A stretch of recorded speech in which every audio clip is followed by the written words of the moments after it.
Hey guys, welcome to the Zapata Brand Boxing Podcast. And today I have one of the hosts of PROBOX TV joining me, George Jakovic, joins the Zapata Brand Boxing Podcast.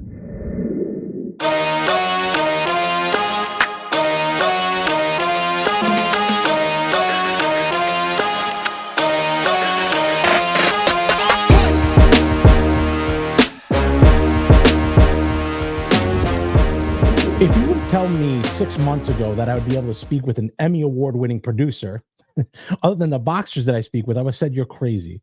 But my guest, George Jakovic, is that person. And now he is a staple on PROBOX TV, one of the most up-and-coming streaming applications that you can get on the line right now.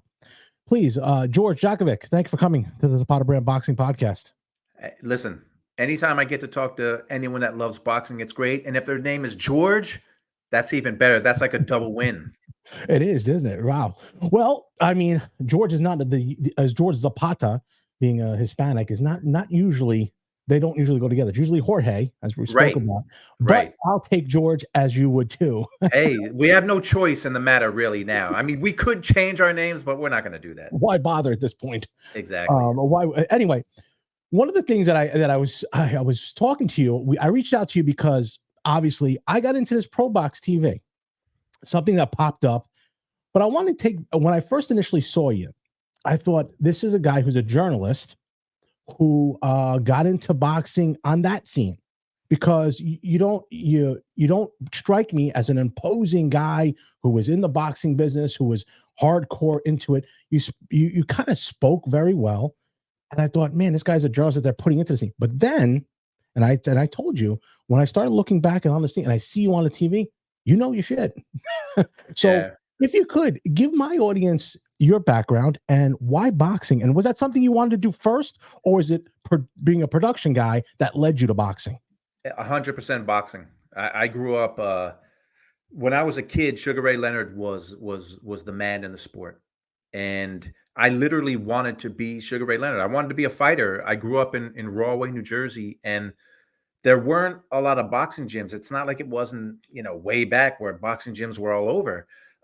In Rahway, there was a YMCA, and they had started a boxing program, and I was in the boxing program there. But after a couple of months, the guy left, and I think I was 12 years old at the time. There just weren't gyms around, so I just got bit by the boxing bug, and I, as a kid, just loved to watch the sport. I mean, in my office, I've got scrapbooks. I would literally make scrapbooks because, boxing used to be in the news all the time. Yeah. And I would make boxing scrapbooks, and I love the sport. And flash forward, I went to college, and I was a communications major, and didn't end up going into that. I coached track and field for a while. I said, let me get into TV. I didn't really know what I wanted to do, but I said, you know what, I should try and at least get into something I love. I love boxing. HBO at the time was the staple of boxing. So for a couple of years, I was sending them resumes, and one day they called me, and there was an opening for someone part-time. It was like 3 days a week. And it's funny, George, my first job with HBO, I was working 3 days a week, getting paid $100 a day. It was like a 2-month gig. I had to log fights, which means my job was watching fights and just marking things that producers could use for things like, that was a good call by Jim Lampley, or there's a knockdown. So I was getting paid to watch fights, and it was the greatest thing in the world. I was like, I'm getting paid to watch fights. And I was there for a couple of months, and that job ended. I told them I would love to stay. There were no openings, but about a month later they called, and I was there for 15 years. And I was lucky enough to travel the world and tell the fighters stories. I literally from all over the world. And I produced some 24/7s, which was like an all access type show. And right. It was the love of boxing that got me into everything. I wasn't just wanting to tell stories and hooked on the boxing. I love boxing as a kid, since I was a kid, and I'm lucky enough to still be in it now. Did you ever get involved in any other sports, so that where you had that kind of, just in case You know, boxing now boxing in the 90s when we were growing up in northern Jersey there, it was mainstream to an extent. Like every now and then you'd have a Dan Duva or a Don King on WFAN, Mike and the Mad Dog. They'd be on. Yeah. But now they're kind of pushed away. So what did you ever think maybe I could get into the sports side just in case this doesn't pan out? Or were you strictly like, oh, this boxing is I'm gonna do something as an entrepreneur that you are, do that? Well, I did I've had gigs as a freelance producer. Really, well, let me go back. Really, my first job in TV was with HBO. So, uh, The bar is and pretty high at that right. point. And it was all HBO did was boxing. There was a show called Real Sports as well, but Oh, I love that. I was Love doing that. boxing. They did Inside the NFL at the time Oh, as yeah. well, but I was strictly on boxing. So my first job, and I ended up staying there for 15 years. Mhm. 2014, that's when they started their cutbacks, and since then Right. I've been a freelancer. So I've done other sports, Mhm. but my first real job, like in the business, was with HBO. And yeah, that the bar is set Yeah. pretty high, pretty Yeah, high. when you're at that point, because again, I had a fighter fight on HBO. You might have done it. It was Night of Champions, the Olympians, when it was Michael Bennett. There, it was in Madison Oh Square Garden. It was, man, yep. My guy fought Jermaine Taylor in his pro debut. Knocked out. really? Yep, yep. And he did that. And were you there in that show? It was I January. was there. I think at that point I was not a producer yet, because you don't start out just producing. I was a PA. I was a production assistant. Right. So I did live graphics and things like that. I believe I worked graphics for that show, but I remember it was the night of the Olympians, and Yep. It they was did crazy. what they did. They were emulating in 1984 that Olympic team. They all turned pro on Mhm. TV on ABC. I remember I watched it. Yep. So the HBO was doing the same thing, trying to hype up the Olympians and their future. But I remember that card very well. I And I think do. Jermaine Taylor was probably the only one who did have much success as a pro. The other guy from Cincinnati, I forget his name. He ended up Oh man, it's gonna come to me, but I know it. But he was really supposed to be something too. getting into bottle drugs and got caught. I remember that. That's gonna Yep. bug me. It'll come Yeah, to I us at know, some I know, I point. know. It gets to you when you know the name on the tip of your tongue. You can't figure it out. But he was I can really see good. him. Dreadlocks. He had the dreads. Yes, yes. Cornrows. Yeah, they had. Yeah, it was great. For Ricardo both. Williams? Yes, Ricardo Ricardo Williams. Williams. Wow, wow. And I Yes, didn't even Ricardo look it Williams. up, but I was about to look it up because it was bugging me. Oh, yeah, he was a great fighter as an amateur. Was unbelievable. Then Mm. turned pro that night. Had the pleasure of meeting him. Nice kids. These guys all good kids. Jermaine Taylor, obviously the only one who went too far. Went pretty far, but yeah, they tried to emulate the '84 Olympics. At Yeah. that point, though, the amateur scene was starting to die off. Mhm. It just was a little bit at that time. No big heavyweights coming up. Michael Bennett wasn't the greatest. Very chinny, and obviously he couldn't stay with the heavyweights. But as you move along there, your first foray into doing a big production was the James Scott documentary. I want to say, was that your when they did the fight in the prison? Was that something that you, because when I look at it, your handprints are all over that one. Was that something that you were involved in more so than anything? Well, that there isn't even I've seen other people that have done docs on James Scott, but James Scott was a fighter from, well, he was in a prison called Roy State Prison. When I was a little kid, really, I had just gotten into boxing, and um I would love to do a story on him, because he was for people that don't know, you can look up James Scott. He was in prison for murder. He was in a maximum security prison. He was also a fighter. HBO, in the year, I think maybe 1978 or 79, HBO broadcast the very first fight from behind prison walls, and he Mhm. fought Eddie Gregory, who became Eddie Mustafa Muhammad, who became a Yeah. future light heavyweight champ. They broadcast James Scott's fight, which, the reason why the story is so interesting is because it would never happen today. It would never ever happen today. And James Scott ended up fighting on NBC. CBS fought, I don't know, 7, 8, 9 times on broadcast television, and did tremendous numbers. He ended up he was as high as I think number 2 in the world, but then the WBC, I believe, they took his ranking away because they realized that they're never going to send one of their champions into prison to fight for a title, because this guy, he was no longer just a guy getting numbers. He was a guy that could become champion. So they took his ranking away, and I think that he ended up losing a fight. He his very last fight, I believe, he lost. He lost 2 fights in a row at the end, and his last one was to the future light heavyweight champ Dwight Muhammad Qawi, who was Dwight Braxton back then. Right. So that story, and it wasn't even a story about James Scott, because look, he always said he didn't commit murder, but he was in prison for murder. It was the story that HBO and these other networks went inside of a prison, a maximum security prison, to broadcast a fight. You don't do that nowadays. I mean, in prisons, boxing, I think, was a big thing in prisons. Now, a lot of prisons don't have boxing because they don't want violence in prison. So it's just a story that I love stories, and it's a story that just would never, ever happen today, and it's unique. And honestly, they even took weights out of in Pennsylvania. Here, I live in Pennsylvania. They took weights out. Did they really? Yes. Who was it? Tom Ridge took it out. Wow. He banned the. I used to train with a guy up here in Pennsylvania. It's not by the Poconos. It's a little further in central PA. We worked at the prison system where Bernard Hopkins started at Graterford. Okay. They had a great boxing system there. They would bring people in there to box with them, and he'd go and spar with them too. When he became pro, he did. They took it out probably in the early 90s, maybe mid 90s, when Ridge was there. But I don't think that was such a good thing. The only reason why I say that is because it gives them an avenue to it. Now, obviously, that it'll be controversial, but they're all tough anyway. Right. So, right. What's the difference? So I think them taking it out was something that wasn't the best thing for these inmates. Yeah. And so I agree.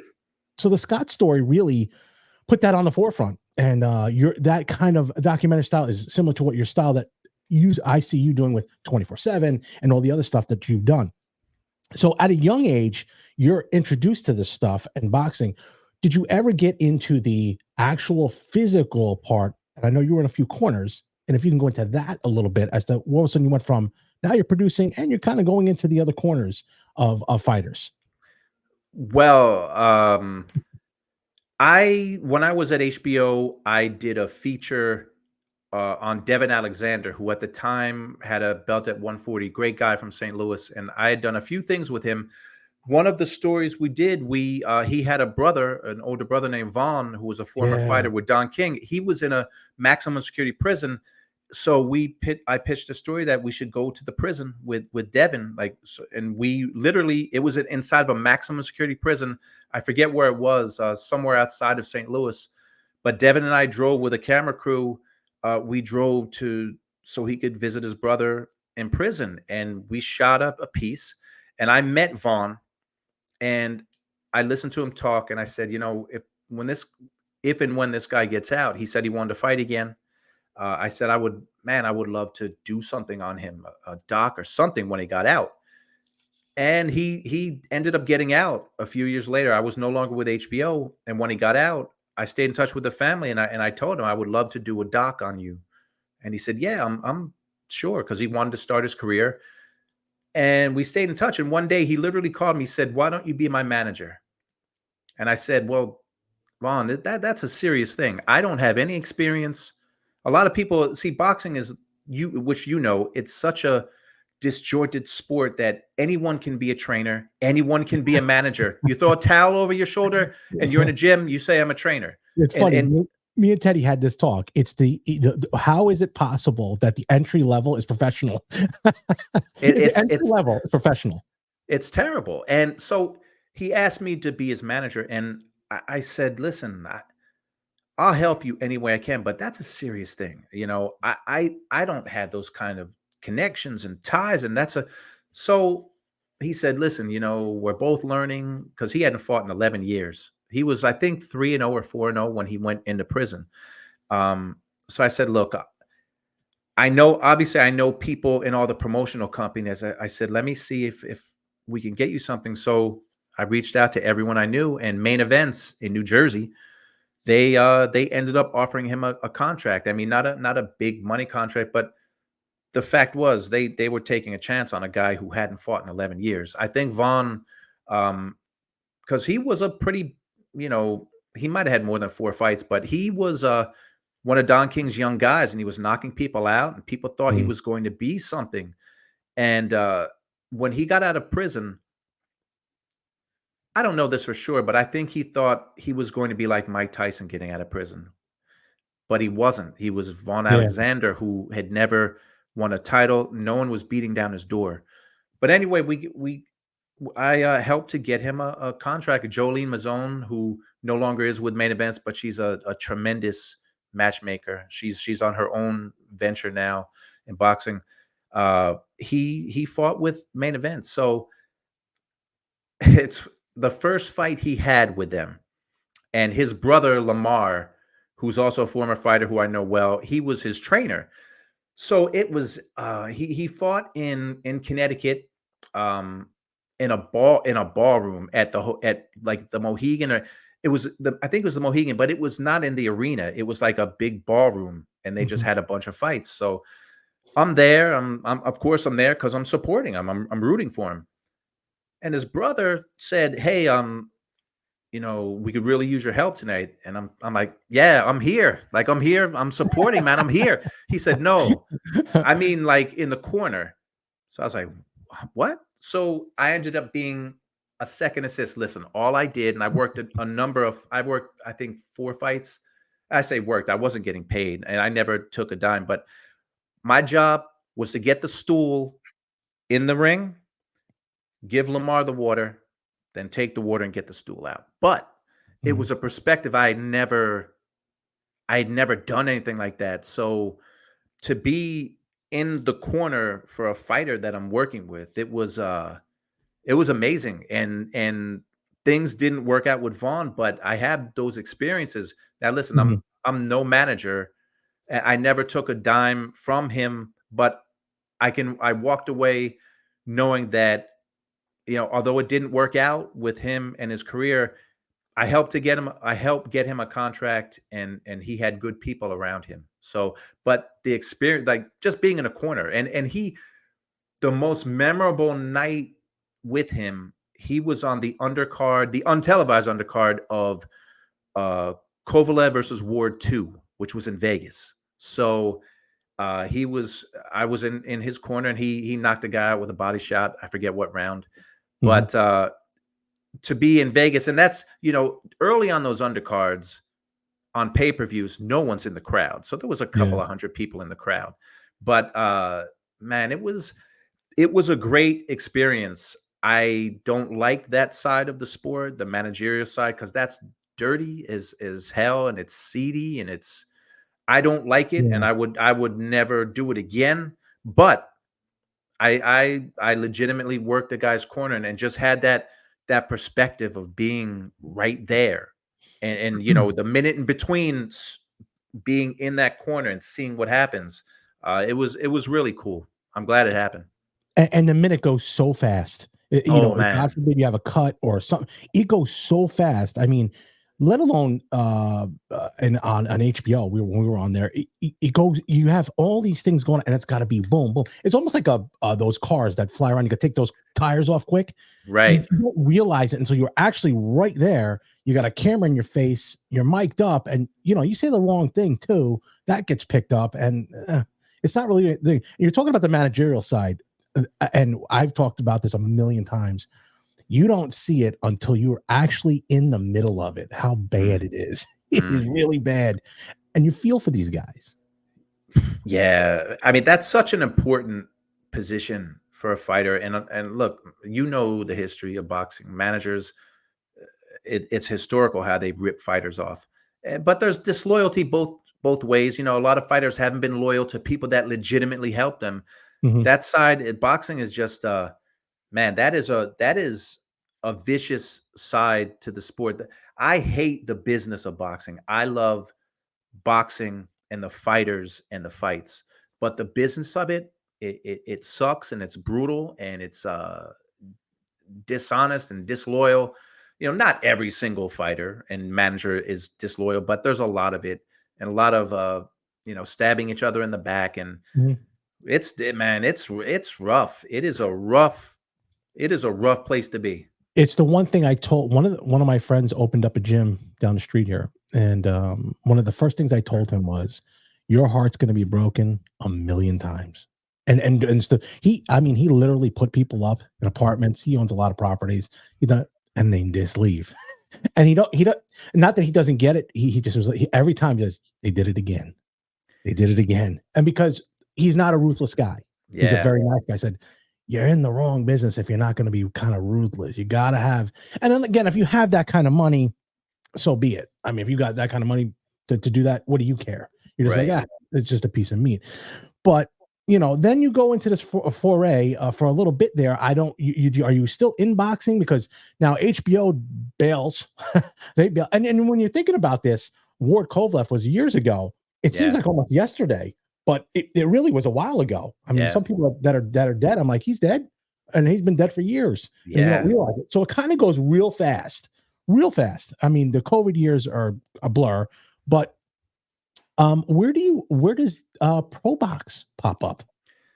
Uh, ProBox, ProBox popped up for me about a year and a half ago. A buddy of mine who was producing their live fights called me one day and said, "Hey, and I had never heard of ProBox. Maybe it's maybe 2 years ago he first talked to me, and he said, "Yeah, it's this place they want to do all boxing. It's going to be streaming." And he said, "Yeah, I'm talking to a guy. I think we could use you. I don't know exactly how, because they weren't doing features or like big stories or anything." So, um, I ended up going down there and I met the owner, Gary Jonas, and I was shocked because he's a businessman, but he also has been in boxing. He worked with Mike Tyson when he had his promotional company. So Mhm. he worked the business side of boxing, but he's very successful businessman. He loves the sport, and he literally, and I've talked to. He told me, I wanted to start a channel just for boxing fans, because everyone, there's the tennis channel, the golf channel. Even when I was at HBO, boxing was a very small, insignificant part at HBO, and it was insignificant because they ultimately got rid of it. Very small part of HBO. Boxing is all ProBox TV does. So, I went down there and talked to Gary Jonas, and they hired me uh, as someone who could create content. Because we do daily talk shows, and then one day Yep. I do this show every once in a while, because I'm like you, but you do your show a lot more often than I do.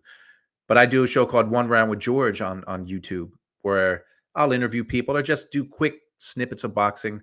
And Gary saw that and he said, "Listen, why don't you host the shows?"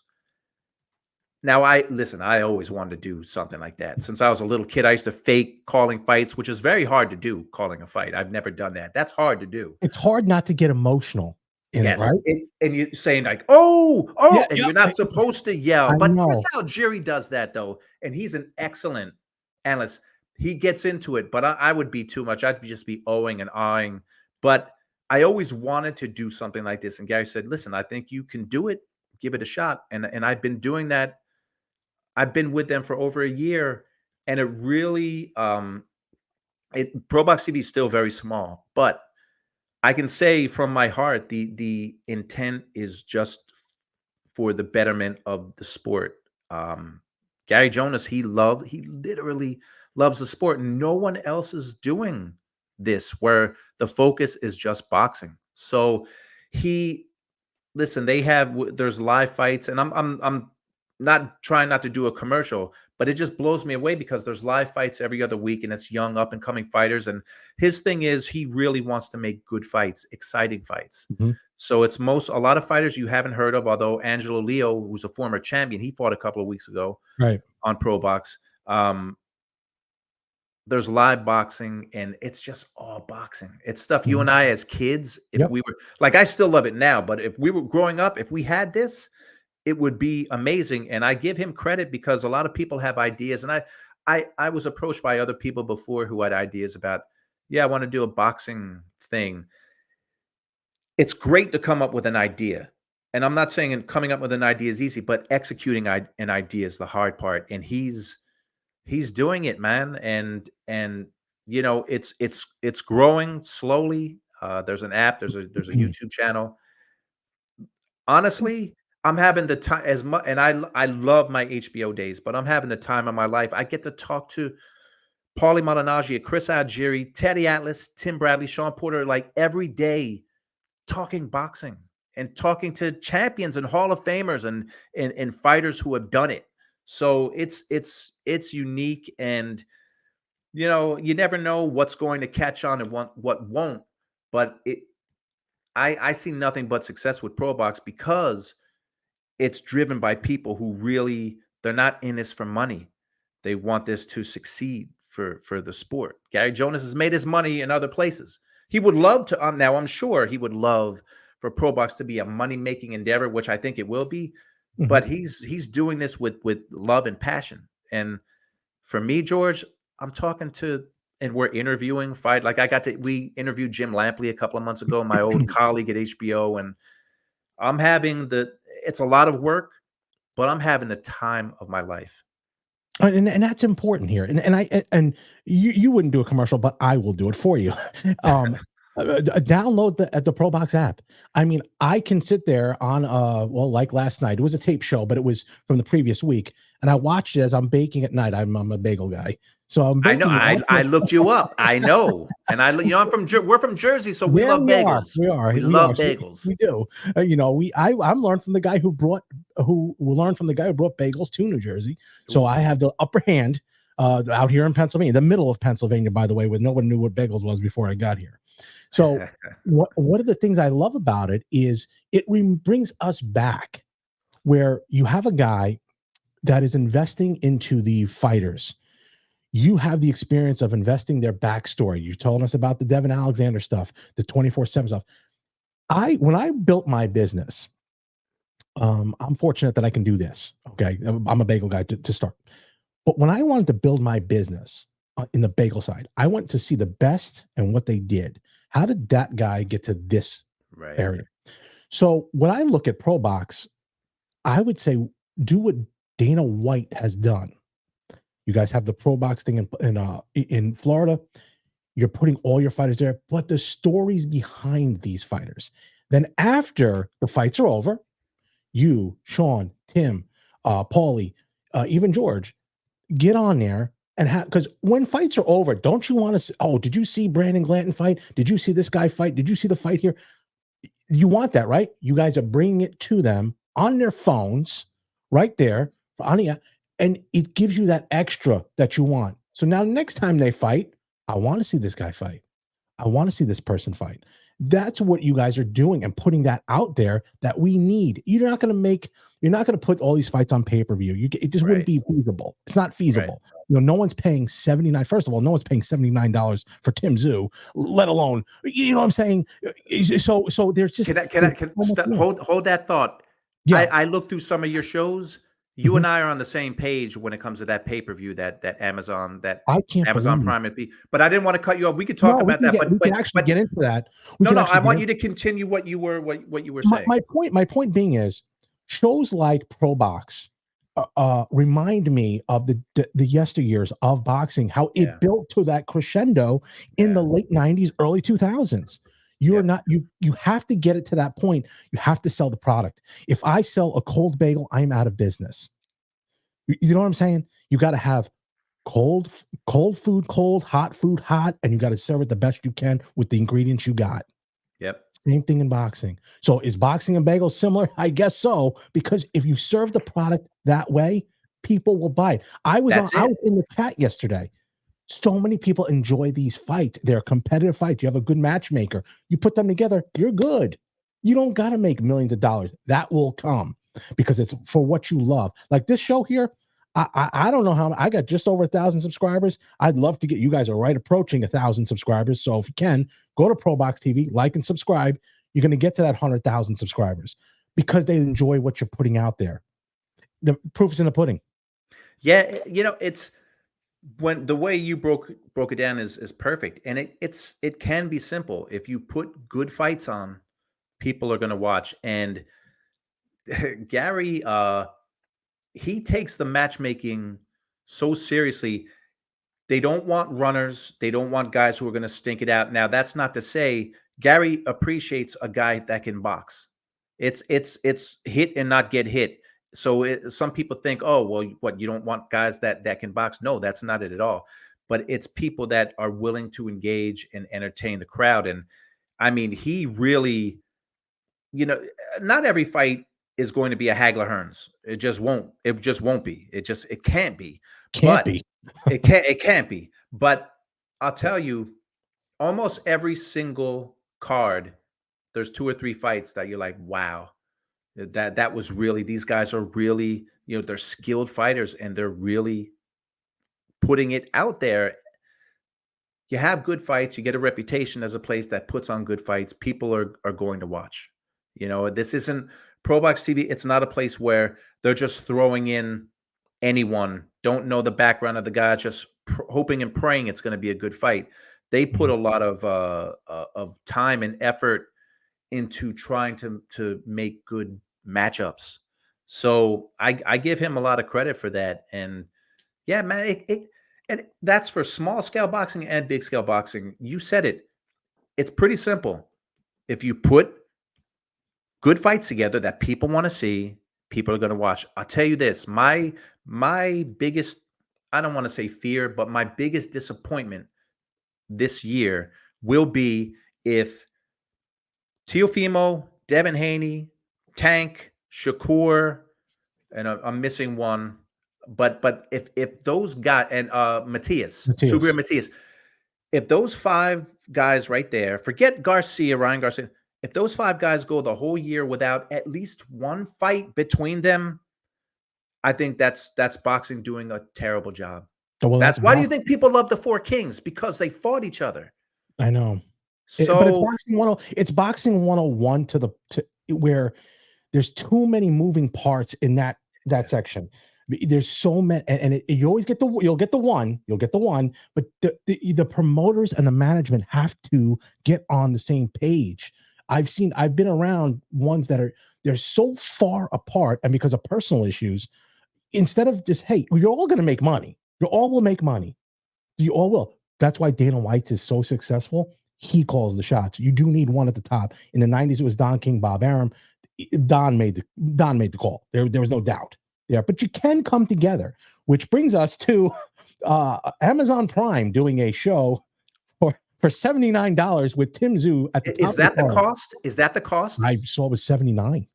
So $79. Now I've already look. My wife buys a ton of crap from Amazon, so she already got the Prime. Why would you not just give this to them? Just give it to them. I mean, now I could be wrong. I'll look, but I think it's 79. But Tim Tszyu is big in Australia, maybe. Okay, maybe. Still rising star. No, Keith Thurman. I love Keith Thurman. I think he's a great fighter, a tremendous athlete. I saw him coming up as an amateur, but he's been out for 3 years. And he's jumping in.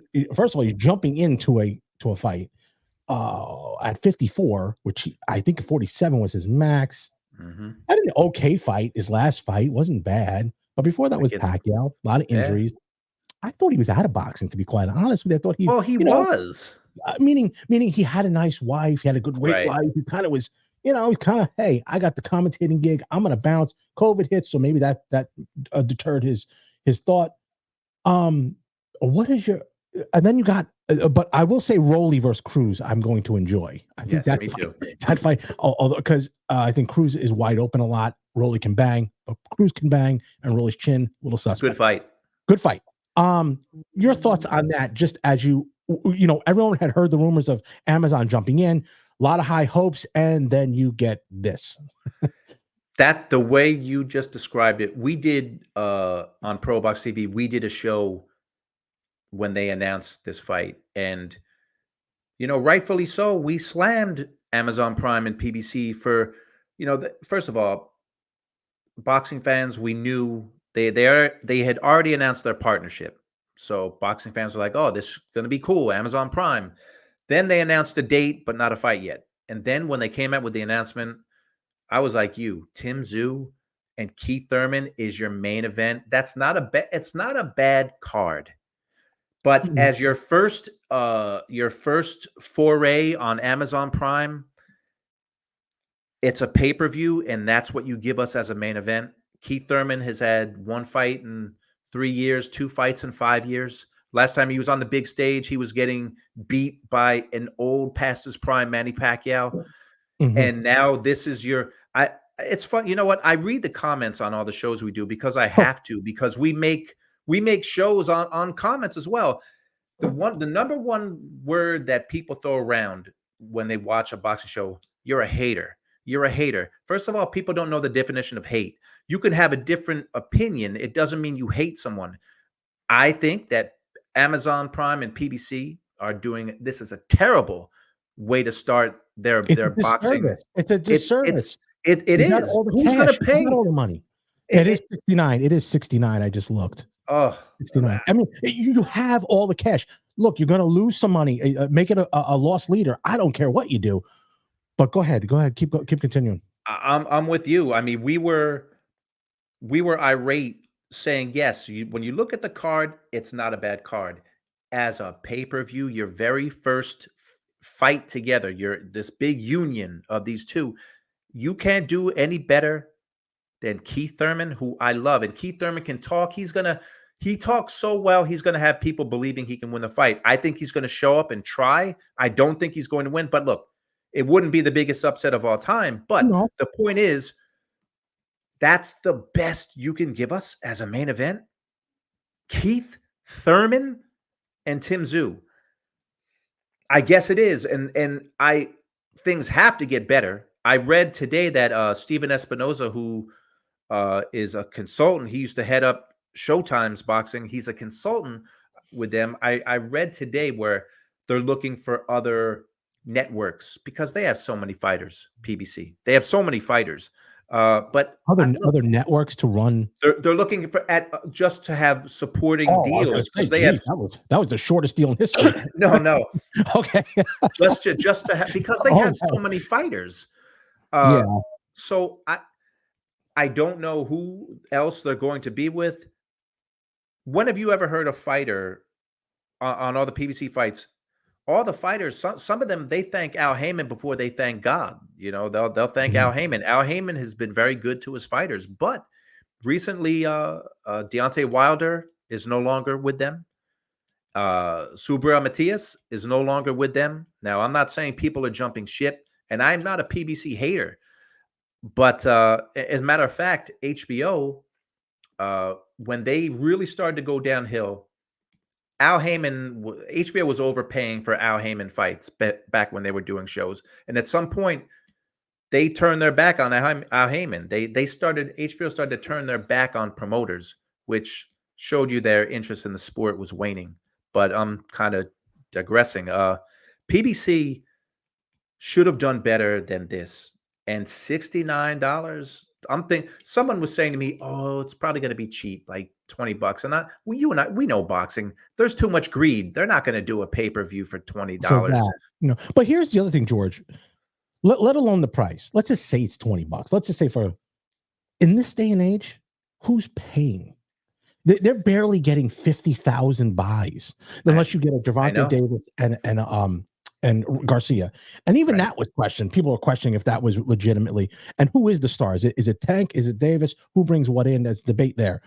But you have people, and I again I have a bias towards Devin and Bill Haney because they were extremely good to my kids when we we're out in Vegas. Um, but I don't know if he sells 100,000. And 100,000 is like the minimum you got to sell to make good money. You have to make 100,000 sales. You have to, because it doesn't, Canelo don't even do millions anymore. He's in Right, like the 300,000 range. right. When we fought John Ryder, it was like 250, I think. Yeah. Even that, it doesn't happen often. How do you think they go forward with something like this? Well, they can't keep giving you cards like this as pay-per-views and expect people to buy. Someone in the comments on the show we did, and I thought it was the best comment I ever read. They said, "Oh, this is a pay-per-view. I'll be watching it for free anyway." I know. It's so easy to stream things for free now. So the pay-per-view, it's funny. When DAZN came around, they were going to revolutionize things.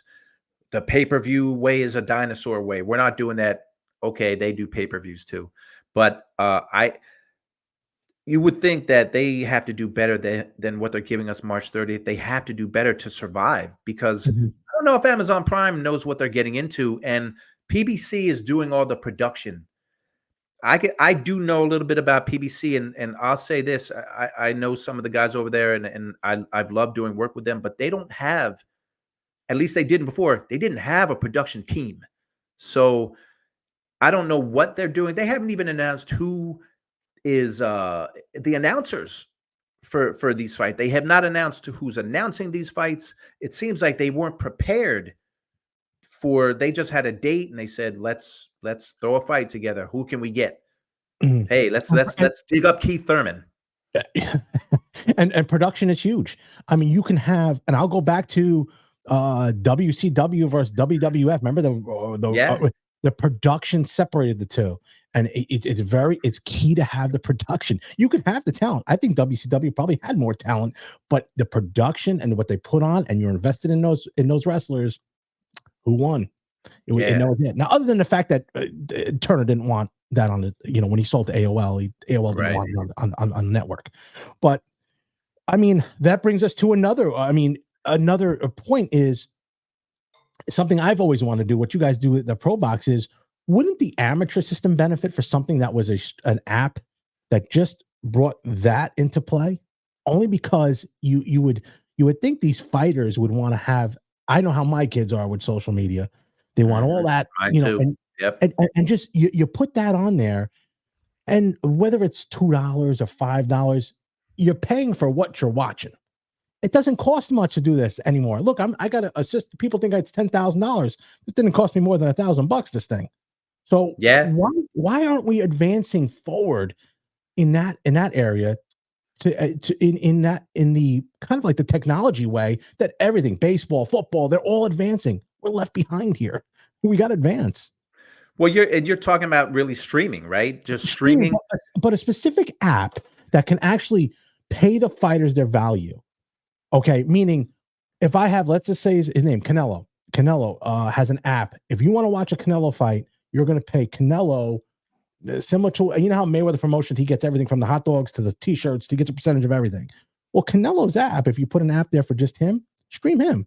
You have his fight. It's hard to do as far as the analytics, who gets what, but something like that to move forward, to make it easy, because I find it impossible to order something on these apps.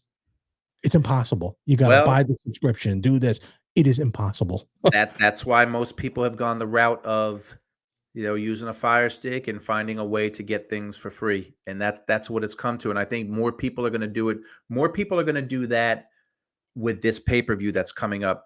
Yeah, like you look at the pay-per-view numbers, and I know I'm kind of going off topic, but the pay-per-view numbers are going down, but the views are not going down. As many people, if not more, are watching. It's just that they're not paying for it. So they have to come up with a way. I am not a technology guy, but it's so easy to get a pay-per-view for free. And yet they have not come up with a technology like a scrambling system or whatever that stops people from doing it. So I thought pay-per-views were kind of dying out, but it turns out they need them for financial reasons. Like what you're talking about, man, like having fighters have their own streaming. Listen, you know what? Here's what I would be happy with. If you talk about Dana White, and the reason why why they're so successful is because he owns everything and they are all under one umbrella. Boxing is the wild, wild west. We were talking before about how anyone can be a trainer or a manager. I don't think it's that hard to be a promoter. Call yourself a promoter. You have to give $100 to the commission. Okay, well, there you go. So it's the wild, wild west with boxing. There are all these organizations which like I don't even want to talk like it when I try to explain boxing to my friends that don't know boxing, I sound stupid and I contradict myself. And they say, "Wait, what do you mean the best fighters don't fight each other? What? They don't?" Well, no. Wait, what do you mean there's more than one champion? Well, there's four, but sometimes they unify belts. What? They don't understand, and you sound stupid trying to explain it. I don't know if in our lifetime, I don't know if it's ever going to be unified, but there's so much corruption and greed with all these organizations. There's so much money. Like we all know Teddy Atlas. You've talked to Teddy a few times. Yeah. Teddy Atlas has his way of cleaning up the sport, and I think it would work, but I just don't see how it's going to happen because there's so much greed. And you look at if you pull up the ratings, there's four major organizations. Each one is different. Sometimes the number one contenders in all four, but they have these things called conventions for the WBA, WBC. You literally go there and you politic. And you politic to get your fighter rated, not based on merit, based on who you are and showing up to these conventions. And then on top of it, as a champion, like if I'm the WBA middleweight champ, I have to pay you, George, who you head the WBA, I have to pay you a certain amount of my paycheck for the honor of defending the belt that I won in a fight. The whole system is it's backwards and it's corrupt and it's dirty. Did So you ever see that A&E special about that the Bob Lee when he was getting paid, him and King were getting paid to have I Jab Judah? You ever see that? I didn't see that, but I know Oh the story. I know my the god. story. You know, It's that alone will tell you how crooked it is when there's people making millions of dollars. You can't get it together for millions of dollars. well, and it's the greed. I think almost everyone knows, everybody knows who Muhammad Ali is. Even if you're a 12-year-old kid in boxing, he's that important to boxing and that famous that people know who he is. But think about what boxing did to him when he fought Larry Holmes in 1980. He had brain damage. They tested him before the fight. They knew something was wrong. Yet the commissions, and I'm sorry, but all of Ali's people, everyone said there's too much money. Let him Yeah, fight. And he could have died that night in the ring. So if boxing will do that to its most revered figure, which he was then and still is now, this is the kind of sport you're talking about, that they will do that because of money. They didn't care about him. They knew he was damaged. Like that commission, the doctors, and this doesn't absolve all these people too, because they knew he was damaged as well. They all said, let him fight. He wants to do it. He's a man. Let him fight. Because they were all getting paid. He got like $8 or $10 million for that fight. Don King was involved. So that's the kind of sport this is. There's just so much greed. And yeah, that's why what I love, I go back to the stories. I grew up watching HBO and watching the stories, the features they would do. And I was going to that's watch the awesome. fights anyway. I was going to watch, but it made me really root for someone. And that's what I love about boxing. All this business, and I get it. It's part of the sport. It's part of every sport. But boxing is the wild, wild west. There's the NFL, the NBA, MLB.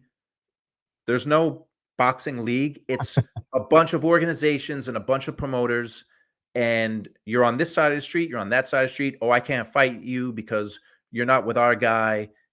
It's it's a shame that there's all these issues. But you try to be positive, George. Mhm.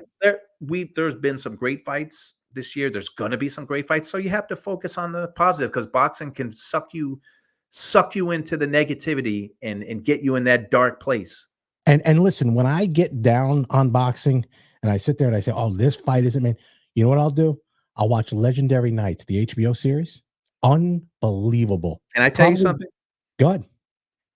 I was a PA. I worked on I got one of my Emmys for working on that. I helped come up with that idea for Legend. I was a PA, Oh never man. got the credit because I was a PA. Ross Greenberg was running HBO, but I got to work on those, man. And it was it was all we worked on those for over a year. And Well, I got to work on all of them, but the main two were the Tyson ones, which Tyson wasn't. He wouldn't interview with us back then because he was going through. He was in a bad state back then, but because he had already fought Lennox Lewis. Uh, mhm.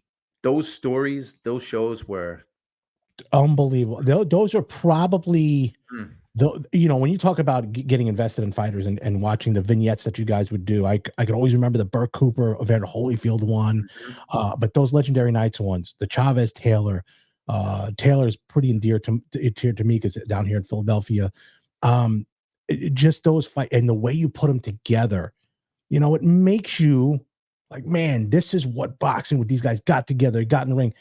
That's just missing now. I think Yeah. though, if you got the Saudis involved now, but I mean, I think you can make these fights to get like, will you ever see a legendary guy like a Chavez, like a Meldrick Taylor, or like a Lennox Lewis? I don't know if we can see those, or an Arturo Gotti, Gotti Ward. Do you think we're going to see those guys again at some point? Like fighters rise to that height Well, of fighters that have the rivalries, you obviously we see the TOs and the Haneys. Is there just a point where you say these guys fight each other? Can you see that happening? Because I mean, I would, if I was a guy, even if I could steal it, I would still pay to see Haney Tio. I think it's the best fight out there that is not being made. yeah. I agree. That's why I said before that that's my fear that they won't make those fights. I think there could be great rivalries in the sport. I mean, not just in the 140-pound division, which I think is the best division in the sport. Fury and Wilder fought 3 times. They had a pretty good rivalry. The business, though, I don't know. I don't know why. I can only chalk it up to greed because I got to think the fighters. I've talked to enough fighters. They all want to fight. They want the fights, but then a lot of guys they'll price themselves out and they think they Mhm. deserve too much too soon. So it's all up to the well, I can't say it's all up to the fighters because they have people behind them. I know. It's not that simple. It's not Mhm. that simple. But like look at Terrence Crawford. What is he? Crawford is 36, I think. 36. He should have this should have happened for him at 26. You realize Sugar Ray Leonard and Tommy Hearns were like 23 and 21 or 24 and Yeah. 22 when they fought the first time. Now it just doesn't happen. And Terrence Crawford right now is a top fighter in the world, but he's 36.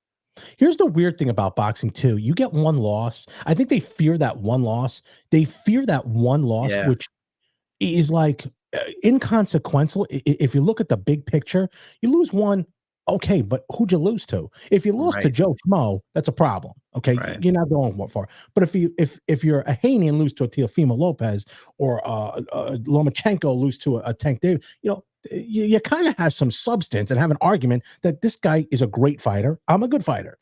You can still make these fights, but That's another problem. we're Yeah, kind of well, people blame Mayweather, but don't blame Mayweather. I mean, Mayweather did a lot for the sport. He did there was a a lot. point in Floyd's career where he fought everybody. Now at the Mhm. end, he might have cherry picked, but they all cherry pick a little. Floyd Mayweather was always in pristine shape. He always came and he always delivered. But like today, um, it's just a different sport, and Mm. I don't know how to fix it because they all say they want to fight. Mhm. On social media. On social So, media. well, that's where the fights happen now. Like you have to go to I'm on X every day to see who's getting a fight or who's Who's nowadays beefing? Who's beefing? it's who's retired. Shakur Yeah. Steve Teofimo Lopez retires, but you know what? I lost my train of thought for a second. You talked about a loss. Mhm. It's this to think that a loss damages you. Look, it's always better to win than lose. We know that, but you take risks. Look at Teofimo Lopez, who's fighting tonight. When we're taping the show the day he's fighting, Mhm. Teofimo Lopez lost a fight. Guess what? He rebounded, and many people think he's the best fighter at 140, which is, I think, the best division in the sport. And Teofimo Lopez is one of the best fighters. He lost the fight. He lost the fight. So what? Sugar Ray, you can go every single, almost besides Joe Calzaghe and Rocky Marciano and Floyd Mayweather, almost everyone else has a loss. And they've rebound, and you either rebound or you don't. It's how you come back from a loss. So Teofimo Lopez, he sure looks like he's doing pretty good to me. And I he know. has a loss. And Do you he realize so that would be 99.99901 of people? Like, everyone's got a loss. Everybody's at 99 point whatever 009. So that's the thing. And you go back to the Teo fight. I want to get onto that a little bit as we get to the current stuff. We are taping this on a Thursday, and hopefully I get this up today because I want this to go out. Teofimo Lopez tonight, taking on Jermaine Ortiz. Now, Ortiz is a good fighter. yeah, he is. He has the talent. They fought a couple times at the nationals, national amateur level. That's a high level. They both got there. Now I put this out there on the chat yesterday when I was talking. I like Teo. I think Teo's a tremendous fighter. I remember seeing him years ago. Let's go pre-COVID, pre-Lomachenko. Unbelievably talented. And I remember telling my brother, saying, this guy's got moves and combinations I have never seen. And he can fight. This guy can flat out fight. So he fights. He gets in, beats Lomachenko, loses to Kambosos, comes back. I still think he's talented. There is something about this buildup. I don't know what it is. There's something off. I don't know how you feel about it. It just, to me, seems like he's over the top, almost like when I would see like Roy Jones rapping to the ring. And I always thought, uh-oh. Or you see someone, when Holyfield was fighting Lennox Lewis, he was a little too animated. And I'm thinking, something's just not right. When Ronda Rousey got real agitated with Holly Holm, it's not right. Something's off. I don't know. So what do you think he's going to lose? Do you think there's a good shot that he loses? Ultimately, I think there's a shot he might lose, but there just seems like there's something off. I don't know if you got that vibe. I just thought there was something off. On his interviews with you guys, he was over animated. He was overly talking religious. I don't know. It just seemed different to me. Something was just off. Did you get the vibe? You were talking to him. Yeah, they broke the interview that we did up in a couple of parts because we talked to him for over an hour. I wrote down a quote. I just happened to write this down, but Teofimo said, "I'm the big clown of the sport of boxing." And I'm like, you know what? He said this at the presser, I think, the other day. When he talks, he is all over the place. And and when we interviewed him, I saw a lot of people writing like, you guys didn't ask the hard questions. Well, first of all, it's not 60 minutes. Second of all, like PROBOX, we're trying to get fighters to come on. So you don't want to be combative and say, hey, Teo, some people say you're a racist. Are you? I did ask him that before but they're not like hard hitting interviews. But Teo, you're like, what is he talking about, man? But I think he loves to talk. He's like Paulie Malignaggi, man. Those two. And plus, when we do these interviews, like I'm usually doing an interview with Chris, Paulie, and the fighters. So it's hard to, like, Paulie has a tendency to, it'll take him, 2 minutes to ask a question, but Teo, about Paulie real quick before we get up. When I met Paulie, and I love Paulie, totally different. He was more reserved. I thought he was going to be, he was very reserved. I was like, oh, again, we were at Taddy Atlas's dinner, so it's kind of all people knew each other. Right. Very reserved, more reserved than I thought, which shocked me. Him and Chris are two great guys too, by the way. Yeah. So I don't get that sense. I know what you're saying about Teo. I take when he talks like that. To me, I'm like, you know what? It's like I take it with a grain of salt. I think before the Taylor fight, he had a lot of issues with his dad, and a lot of people thought he wasn't focused because, they're doing interviews and his dad was involved and he was having squabbles with his father. And I did get that too. I got that impression. I said, uh-oh. But then he was masterful in that fight. And then, of course, people say, oh, Taylor was shot. That's first thing they say you're a hater or someone shot. Okay. So I see why you get that sense. I don't like Teo. I think he loves to promote, man. He loves to say things that are going to have people talking. You said you're Puerto Rican, right? Yes. So, he said in the interview, I think he said it a couple places, he said, man, Puerto Ricans, because he was talking about Subriel Matias. He said, he's easy, man. He's one dimensional. He's easy. He said, these Puerto Rican fighters can't beat me. And he went on and he was talking about Puerto Rican fighters and how easy they are to beat the fighters today. He just says things to rile people up. And most people, they buy it hook, line, and sinker. So the proof is going to be in the pudding. Like, we're going to see tonight if he's focused. I think he is going to, I think he's focused because he hasn't been in some fights. He has to be tonight because he's fighting a guy who can fight. Oh, So he could definitely fight. if he's not focused, he'll walk out of the ring an ex-champion. So, and I didn't realize the size difference. He is actually Jermaine Ortiz is a little bit bigger than I thought he was. Yeah, I was surprised. I was surprised at that. And he didn't look drained. Well, he shouldn't be because he was moving up from 135. So you would think that Ortiz, like, neither guy, they're not big 140 pounders. So they both made the weight. I see why you say how you feel about something could be off. I don't get that sense. Okay. But he's a wild card, man. He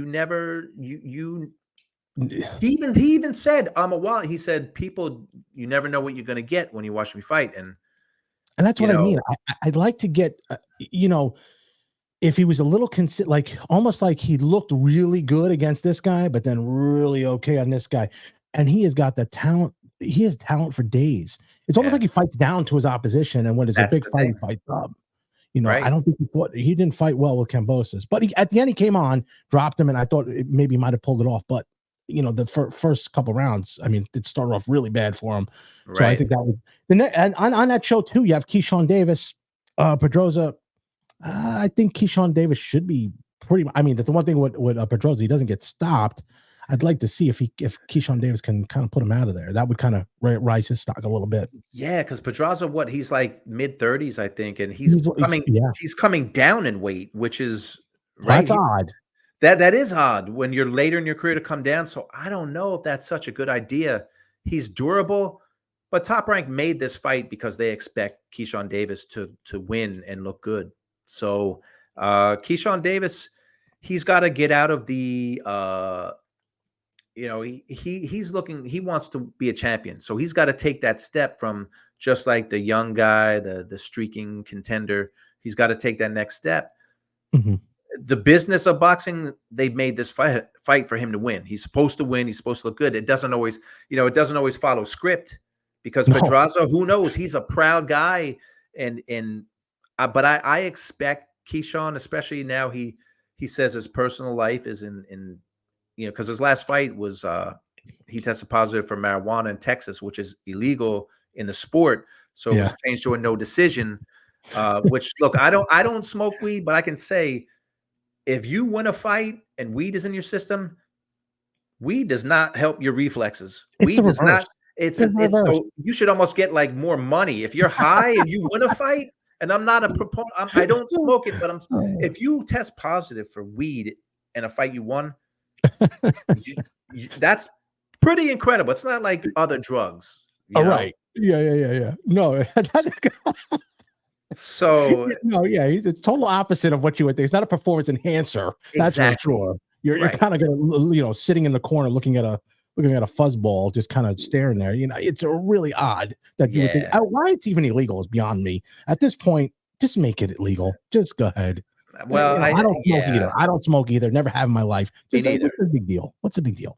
It's not. If they want to do that, go ahead. I mean, I think it would be a detriment if you're, but just go ahead. A lot of athletes do it. They do it because of the recovery aspect of it. Yeah. And I've never felt it. I don't know. It's just beyond me. But either or. Yeah. So you see Davis really cleaning this guy up pretty quickly.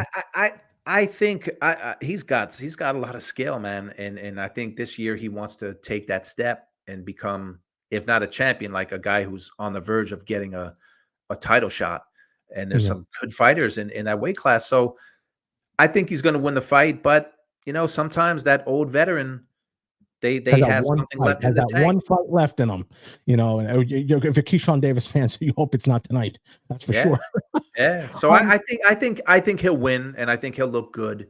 But that's why they fight the fights. It's funny. We did a show before Tyson Fury fought Ngannou, me, Chris, and Paulie, we do big fight previews before the bigger fights. So at the end, they make predictions. So I try to always goad them into like upset. I'll say, guys, remember, Tyson Douglas. There have been upsets. You never know. That's why most of the time the favorite is going to win, but you never know. There's Oh, I know. always upsets, and that's why they play the games. That's why you fight the fights, Yep. and Big we'll see. stage stuff going on in their lives. You never know. You have an idea. I mean, I've seen it. I used to seen it a million times. Hey, if you and HBO is a I, boat road. right? If you and I, let's go back to let's say this is February 4th, 1990. I think Tyson Douglas fought February 11th. You would say you and I are doing a show. All we're going to be talking about is, man, Tyson is knocking everyone out. After he knocks this guy out, George, I think he's going to fight Holyfield next. If someone came on and said Buster Douglas is going to win that fight, he's going to outbox Tyson, he's going to knock him out late in the fight. Do you imagine how much ridicule that person would get? Like, are you kidding? Like, I mean, we'd be like, you don't know anything about boxing, do you? well, Come on. it's funny you say that because I worked at a bagel shop before I opened this, and I remember this guy used to come into the bagel shop, and he would always say he told everybody he's betting a fortune on Tyson, right? And the Douglas Never fight? saw the guy. He bet on Tyson to win because who would have thought that? Bets a fortune. Never saw the guy again. Never came back. Never came back. Yeah, I mean, obviously, I don't know what happened, but never came back. Never seen the guy again. Didn't know what happened to the guy. So again, you're betting your mortgage on Tyson. You just don't know. You don't know because again, once you don't get once you're not hungry anymore, I don't care how good you are. You can be the most focused guy in the world. Marvin Hagler always said it's tough to get up and do road work in silk pajamas. Silk pajamas, It's just different. It's just different. I mean, I notice it sometimes even at my work when, my life over the last 4 years got a little easy.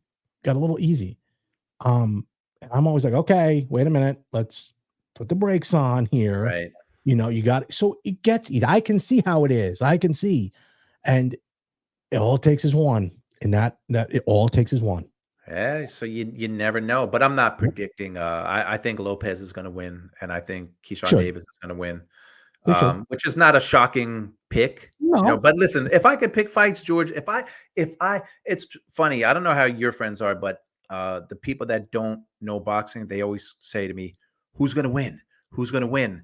As if I know truly, because if I truly knew, I would not be talking to you right now. I would be laying all my bets down to make my millions in the betting industry because it's so easy to bet on fight.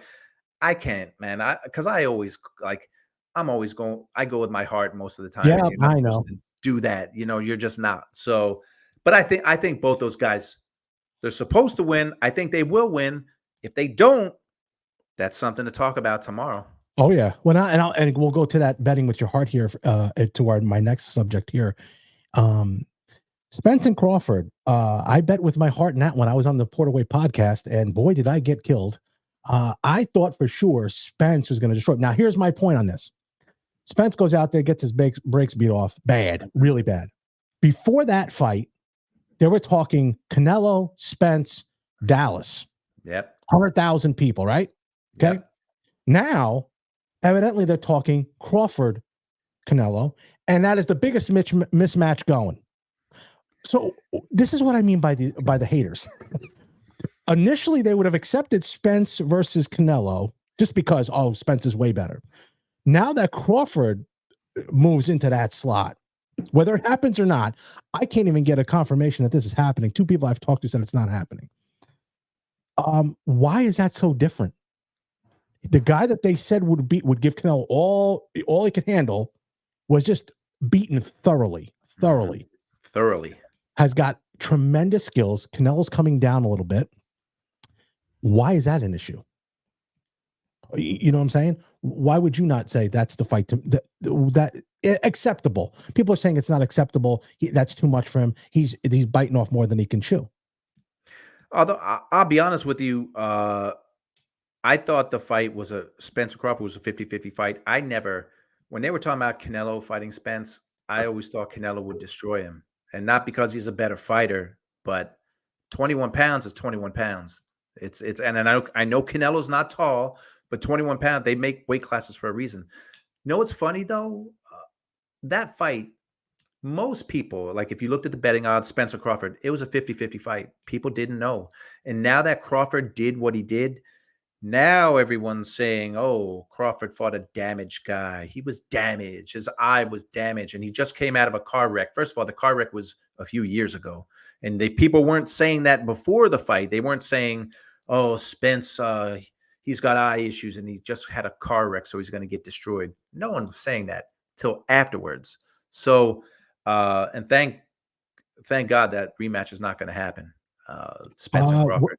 No, I don't think it is, but they were talking Spence and somebody else. Who were they talking? No, they were talking Spence and Canelo now all of a sudden. I heard that today. Do you know that?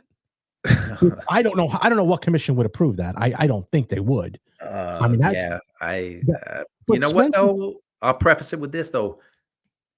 Boxing is boxing. Like you probably hear the same things I do. Canelo.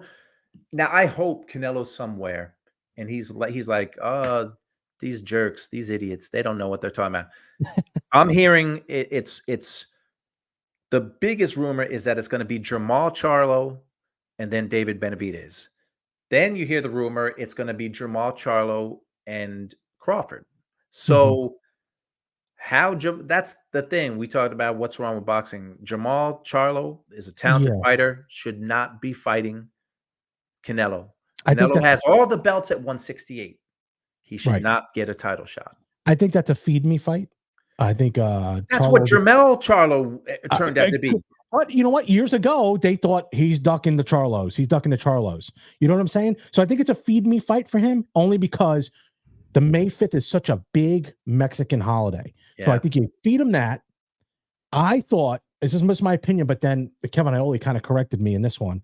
I thought Munguia or Berlanga throw him in September, because why would you have Canelo fight the second fight of the most dangerous one, whether it be Crawford or the Benavidez, your second fight, that's dangerous. Those two are dangerous. Fight for Canelo. Do it on your third fight, because if he loses, so be it. He's out. But that's why I'm saying I'm hearing Jermall and then Benavidez, which would be the third fight of that PBC deal. Well, no, he would have to fight whoever the second one is. He fought one. Oh, you are correct. You are correct. Because he had a 3-fight. So Jermell was the first fight on that deal. So he's got 2 left. So it would be May and September. That I keep forgetting he beat the daylights out of Charlo before that. It's forgettable. And I like Jermell. Like I've shot with Jermell. I like Jermell a lot. But it is what it is, man. He got dominated. So a lot of people forget they fought. Yeah, that does make sense now. Boy, I'm way off. Boy, Canelo would really call me a moron. Boy, okay. So those two there, and then you got the issue with Ryan Garcia. I saw Ryan Garcia, who will probably, now I know you say people say face of boxing is Tank and Canelo. Ryan Garcia, in my opinion, is the biggest crossover star. I saw him on the Patrick Bet David podcast. Very popular business channel. Does a lot of other things too there, but very whatever the cultural thing is, he's involved in a lot of politics too, which I just look at it just to watch because he's a very good businessman. He's strange. He's a strange guy. I mean, he's sitting there talking about, and everybody goes to this religion, this and that. Here's a guy who left his wife the day after the baby was born. I'm glad you beat me to that, and we talked about this on ProBox too. Why? My thing is, why would you put something out there? You got 10 or 11 million followers. Why would you put out? I think it was within hours of each other. He announced the birth of his son. Then, like hours later, he said that they aren't together, but please respect my privacy. Brother, you just gave your privacy away to 11 million people who follow you, plus the rest of the people who follow social media or follow boxing that know about it too. So, yeah, he essentially gave his password out to his bank account. I mean, like, what are you doing? Like, what? I can't. He at one point he was saying, I'm dedicated to boxing. He said this a couple months ago, like, I'm dedicated to boxing. Belts do mean something. I want to be a champion. Now he's back to, oh, it's okay that I didn't fight Rolly because it's not a real belt, so it wouldn't have mattered to me. He's I don't think he's a YouTuber because he has an extensive No, he's good. amateur background, Yeah. and he's got skills. He's got speed, power, but I can't. I'm not a psychologist. I can't figure him out, man. George, I want to like this. I want to believe him, but at some point it becomes unbelievable. It's like, no, you're either he got so much money so fast, and if you look at the podcast, I mean, he got a boatload of cash when he negotiated his fight that they needed. I don't know. There seems like he seems almost like an Adrian Broner. All the talent in the world, and he just shoots himself in the foot. I don't know what the deal is. And again, Adrian Broner can fight. He was a good fighter, and he fought a lot of good fighters. Ryan Garcia hasn't fought anyone on that resume that Broner did, and it leads me to why I think Teofimo Lopez is the best of the 140s right now, just because of his resume. He's fought a lot of good guys. Have Devin Haney 1 and 2 there, but still, there's something off there. And am I speaking out of turn? No, not at all. Tim Bradley on a ProBox show said, this guy's like a clown. They should take him to the zoo. And Ryan Garcia somehow he got mad, and he was firing back at Tim Bradley and saying, how could he say that? And brother, like, what do you mean? How could he say that? Like, step back and look at what you've done. Look at who you fought. You, in this day and age where almost everyone becomes a champion because there's so many belts, he's never won a title. He had one shot, and it wasn't even a title fight with Tank because they fought at 136. Correct. He had a big shot and he lost. He has not come close to fighting for a world title. His resume, I'm sorry, man. His resume, and people say, oh, you're a hater. No, I'm not, because I think he can be a good fighter. He hasn't fought anyone. Luke Campbell he lost his biggest fight, which he showed. That's the fight he got dropped in, right? Yeah, first round. And showed, man, that's when a fighter overcomes adversity, that's when you see what they're made of. And he really, like, when I remember watching that fight, and I'm thinking he's gonna put it together. Yep. And he's gonna be something. And he didn't. He had mental health issues and everything else, and his focus seems to be all over the place. But now he says he's like, I watched some of the interviews he's done recently, because he was all over on, like, you saw the podcast. He's been in the media doing his media rounds, and he literally said, I'm the second biggest draw in the sport behind Canelo. Whether or not financially, whether that's true or not, this guy is walking around as if he has the resume of Floyd Mayweather. Like, he's been a 3-time, 3-division world champion who's unbeaten and has beaten great fighters in his day. He has not beaten one great fighter. He has not beaten a fighter who's going to come remotely close to being in the Hall of Fame. He still hasn't won a title. And he gets mad when people say, like, take this guy to the zoo, man. This guy's like a circus. He gets mad at people focusing on other people instead of focusing on what he should focus on. I can't live other people's lives. All I know is, again, to say, I'm getting divorced, please respect my privacy, and you have 11 million followers, you could have kept that to yourself. He's got talent, but he seems like he has no focus. I don't know what to make of him. But again, there's 4 belts in every weight class. He's never been a champion.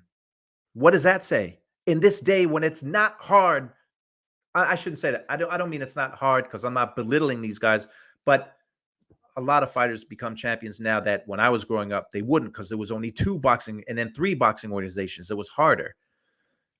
This day and age, look at his resume. Like, pull up his box rec. It's not impressive. His record is impressive. The names on it are not. I'm like you. I can't figure him out. It's almost like the boy who cried wolf. At some point, okay, you want to fight this guy? No, I'm not fighting Rolly. I'm fighting Ramirez. I'm not fighting Ramirez. I'm fighting Haney. No, we're not. He hasn't come with a big enough. I just heard that he didn't have a big enough, or Haney had said that Garcia had said the offer wasn't big enough. all right, okay, but what are you bringing to the table? You don't even have a belt to bring to the table. You got to be the one who's giving in a little. Is Never that mind right? the money.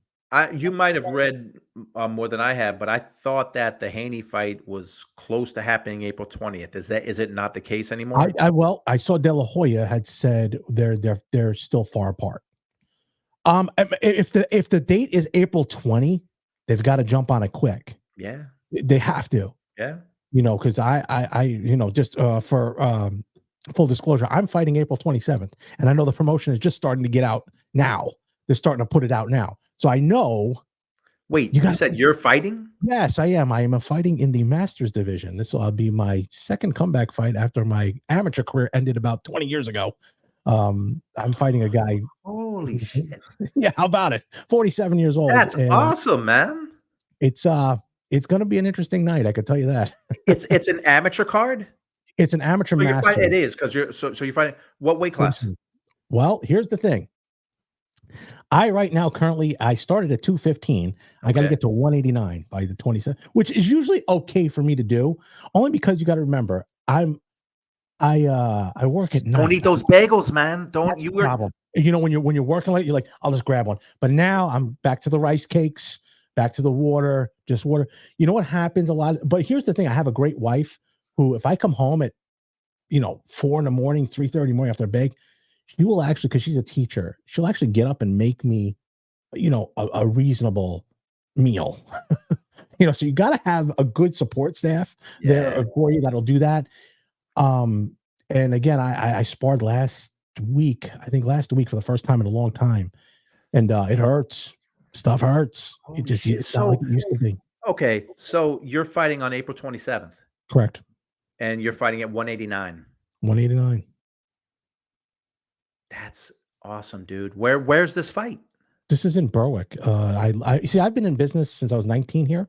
I moved from Jersey City, over to here, 27 years ago, and I just came here with a heavy bag, a Geo Metro. Remember those Geo Metros that were rocking in Jersey? Yes. I had one of those. I had the Geo Storm.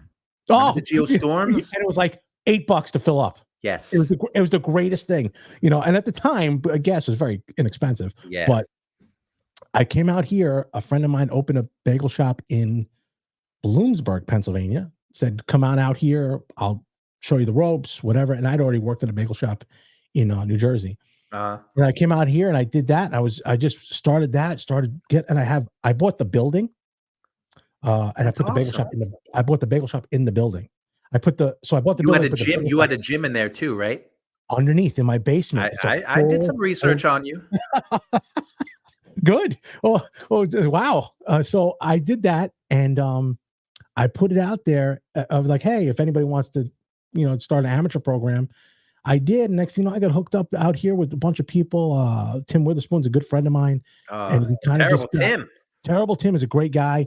I just spoke to him about 2 weeks ago. And so it kind of stormed like that. 27 years later, here I am. Now, I did fight this guy in 2018. I tore my quad in the first round, but I won. I won the fight. I won a decision. Obviously, hometown may have had a factor in it. I don't know. But, I thought the first round, if you could see clearly, it was going to be a pretty, the skill level is different, I think. He's fought now. He's got over 40 some fights. He's a 2-time national masters competitor. But it just was different. I mean, I hadn't been in the skill level was different. It just was. And that's not me patting myself on the back. The video's somewhere on YouTube. So I think I'll be okay. I mean, and he just recently fought. His girl just fought in the 2024 Silver Gloves. Wait, how do you tear a quad? Because it didn't completely tear off. If it completely tore off, I'd be done. You'd fall. There's nothing you can do. So I tore my MCL on my quad. It went right across the top. I took a step back. I hit him. Took a step back as he was throwing, and it just the way it went in the canvas just tore.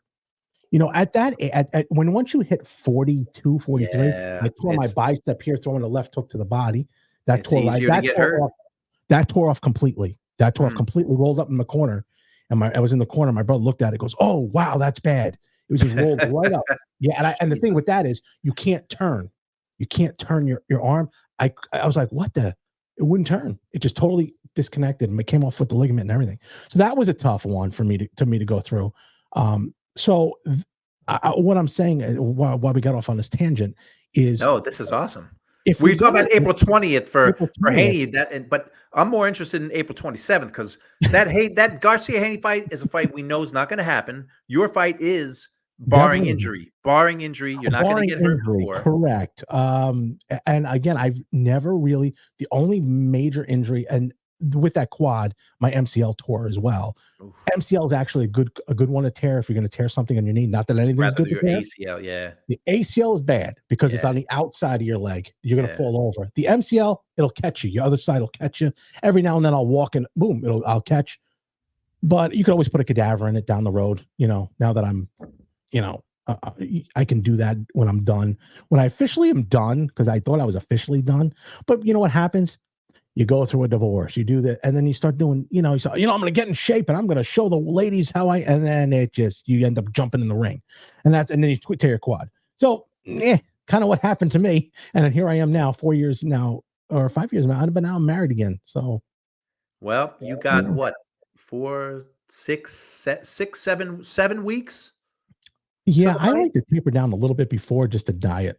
I kind of like want to make sure I'm close, real close.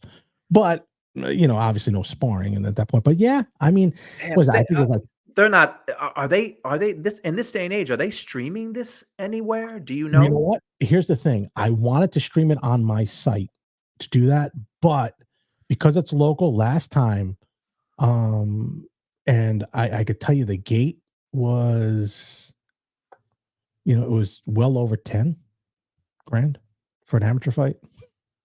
Wow. Yeah, it was closer to mid. I'll say it was because of the sponsorships and everything was, I know some professional shows that don't do that. Yeah. And that's not me. I've been here for so many years. I'm a staple in the community. I do a lot for the community. So yes, they came here, and there was a lot of people coming from New Jersey, from New York. People have seen me fight before. So it was actually pretty cool. It was actually pretty So awesome. so it's not gonna be streaming, is that what you're saying? He won't allow it, no, because Uh, there. And my argument was, and Leo's a great friend of mine. I gotta write My, this down, April my 27th. argument was that because the last one he did, his shows that he does are always sold out. If Who you talking about? the promoter, he Okay, owns the gym. okay. They're always sold out. Rocky Boxing Gym puts on shows here. They are sold out all the time. Obviously the high school, you're gonna have to get close to 3,000 people to show up to be sold out. So I don't know if that's gonna sell out. 3,000 people is a lot of people. Yeah, it Um, is. so if it's gonna not sell out, do you want to put it? I would say put it behind a pay window on my website here uh which is why I want to do. I want to do like what ProBox does. I want to get it on the amateur level because I'd like to go there, stream it with people, have a Yeah, host like you and Paul and Chris do, and because kids love that stuff, give them yeah. that opportunity to grow, and put it behind a paywall. If the promoter is that angry and he wants to have it, put it behind a paywall, $5.99. I tried to do it up in Scranton. They had the Irish boxing team come over. And I said, no one from Ireland's flying over for an amateur fight. You might want to put it, get that. And Yeah. they wouldn't do it. They wouldn't do it. I Uh, don't know why. But again, it's not about making the money of that. I would stream it to them for free if they wanted to. I don't care. right, right. It doesn't bother me. It just builds my platform a little bit, I think. Hopefully get a sponsorship from like a Ringside or a title boxing company that can help promote it, and then I would do it. But Holy shit, man. I'm talking to an active fighter right now. I wouldn't say active. Are you training? Yeah, I am. But You have a date, so you're yeah, an active fighter. You are correct. training for a Okay, fight. So, I'll take it. damn, man, oh, do your thing, man. Well, also Woo. barring one thing, we have to. USA Boxing is requiring us to do a stress test. So if that all goes well, which I would assume it will, unless there's something I don't know about, Right. and then the fight's good. It'll be interesting. That is, well, you know I'm gonna stay. I was gonna stay in touch with you anyway, but Yeah, no, man, April 27th, I need to start interviewing you and seeing how well, you're doing before your fight. I do it like a daily blog kind of, but I haven't done it in a couple of days because I was under the weather. So I kind of was like, let me just not give anything away that I'm not. But then again, my sparring partner's going away for 2 weeks, so I have the local judge is coming to spar with me.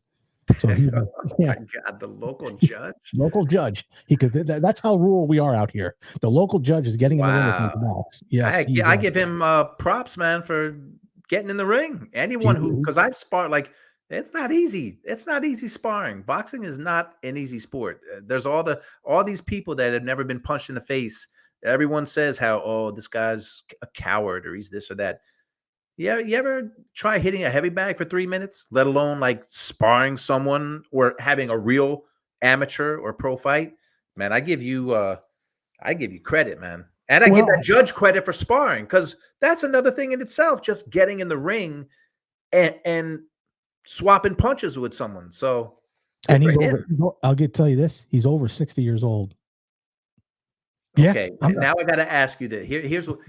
Here's me as a producer. All right, George, listen. You just told me that you're sparring with a guy who's over 60. I got to ask right. you, are you getting the proper training to be ready for April 27th? Well, I'm actually training him. I've been training him for a while to get him in shape, and I use him as more defensively. I let him go to town.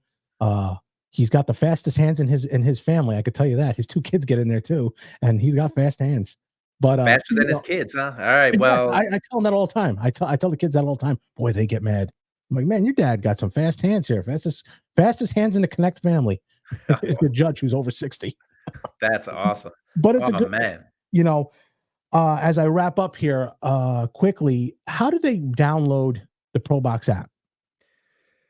Well, there's two things. They're going to be the app is going to be they're coming out with a new app sometime soon. But anywhere you get apps, wherever you stream apps, all you have to do is put in ProBox TV, and the app is free. It's completely free. YouTube, we've got almost 100,000 subscribers on YouTube. Just go to ProBox YouTube. Google it, and you find the ProBox page. Literally subscribe. You subscribe there, or you download the app, and you get everything that ProBox has to offer from news to some of the best writers in the sport, to live fights, to talk shows with Hall of Famers and champions every day. And So you get the sparring sessions. those are my Those are favorite. some of my favorite too. You know what? And I'll give Gary Jonas credit for this. We were talking about this a while ago. Again, I said, let's do like kind of a round robin kind of like talking. He said, how about we call it sparring session? I was like, yeah, that's cool. He said, and we'll score it. And I'm saying, I'm being like a purist, like, you don't score sparring sessions, it's sparring. But I said, you know what? That works. And then he said, what if you dressed as a ref? And I remember when he first brought it up, we're texting.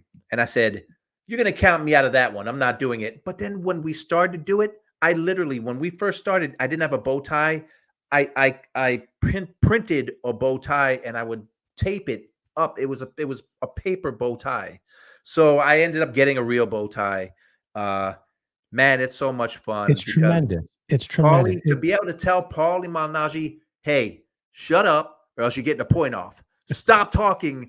Like it It's is tremendous. It's and tremendous. look, I'm like, I consider I'm the judge and the ref, and it's, dude, George, the people in the comments are like, oh my God, how could you score that round? It's all in fun. It's I mostly know. about getting, and I'll score a round for the other guy because I know Paulie will go crazy or Chris will go crazy. It's a lot of fun, but what it generates is really good conversation with those guys, and it's fun. Uh, Man, that's probably, doing those shows with those guys is probably the most fun I've had professionally. It's All the people on there are good. Good people. I mean, yeah. I've met them all. Other than Tim, I haven't met Tim.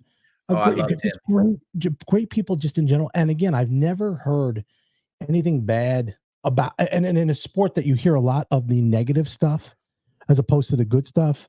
I know Paulie and Chris are regulars at Teddy Atlas's foundation dinner. Yep. Yep.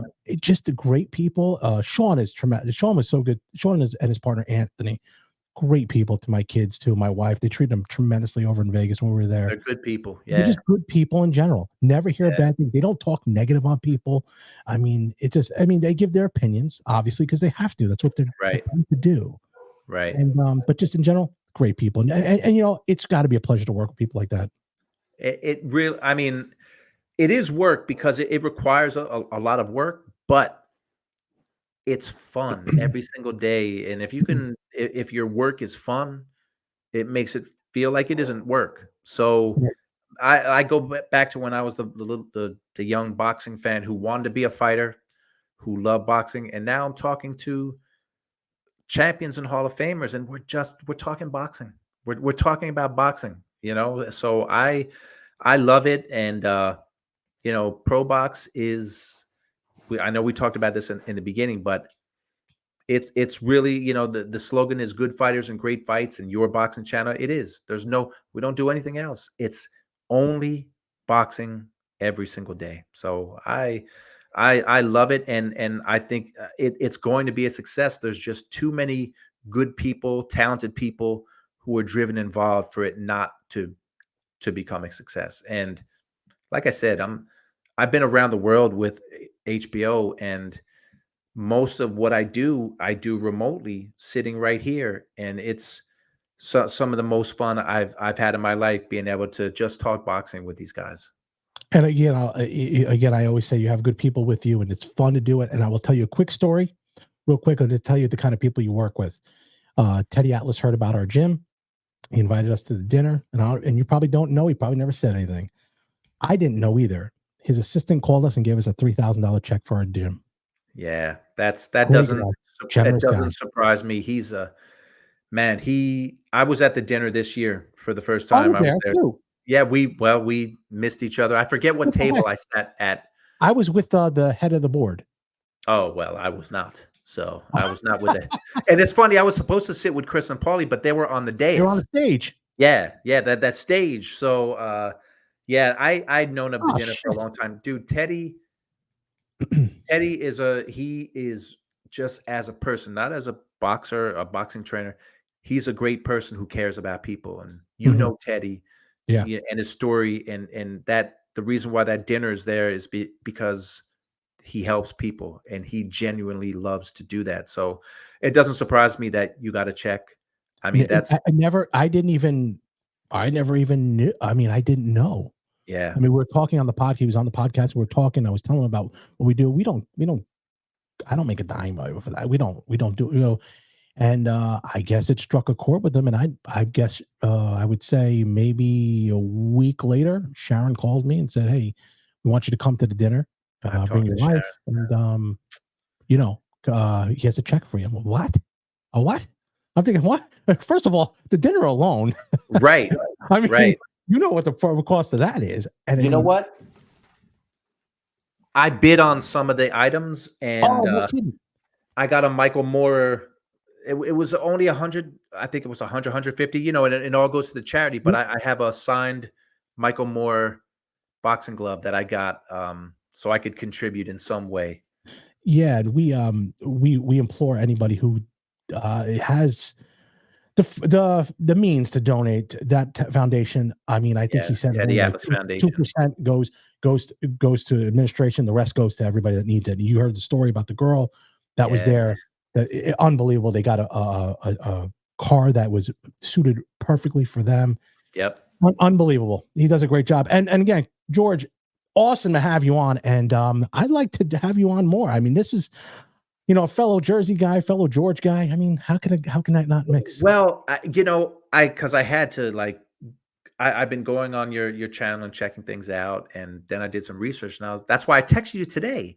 I Mhm. said, "Are you from Jersey?" Because I'm seeing Jersey pop up in some of the, and lo and behold, listen, I would love like any time because I literally And that, you and I are like we love, not only are we Georges, which is a great name, but we yeah, love to talk boxing. So King George. That's what that's I was it. named after.